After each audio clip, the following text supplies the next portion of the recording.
নমস্কাৰ বন্ধু বান্ধৱীসকল, মোৰ এটা নতুন ভিডিঅ'লৈ আপোনালোকক পুনৰবাৰ স্বাগতম জনাইছোঁ। ৰং চেনেল সম্প্ৰচাৰিত হৈ থকা বকুল ধাৰাবাহিকখনৰ প্ৰমো বৰ্তমান মুকলি হৈছে।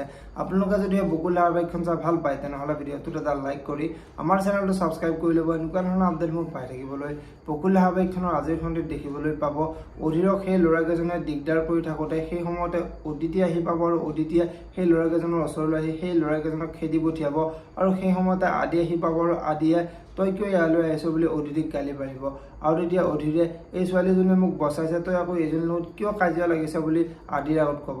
এতিয়া বাৰু আদিয়ে অদিতিক কি ক'ব দেখিবলৈ পাব বকুল ধাৰাবাহিকখনৰ আজিৰ খণ্ডিত। আজিৰ খণ্ডিত আদিয়ে অধীৰক ঘৰলৈ লৈ আহিব আৰু অধীৰ ঘৰলৈ আহি মাক দেউতাকৰ ওচৰলৈ গৈ মই আৰু মন্দিৰৰ লগত থাকিব নোৱাৰোঁ, তাই মোক অকলে ৰাস্তাত এৰি থৈ তাই নিজে ঘৰলৈ আহিছে, গতিকে তাইৰ লগত আৰু মই নাথাকোঁ, মোক ডিভ'ৰ্চ লাগে বুলি মাক দেউতাকৰ আগত কোৱাত মাক দেউতাক আচৰিত হৈ পৰিব। এতিয়া বাৰু মন্দিৰা সঁচাকৈয়ে অধীৰক ডিভ'ৰ্চ দিবনে দেখিবলৈ পাব বকুল ধাৰাবাহিকখনৰ আজিৰ খণ্ডিত।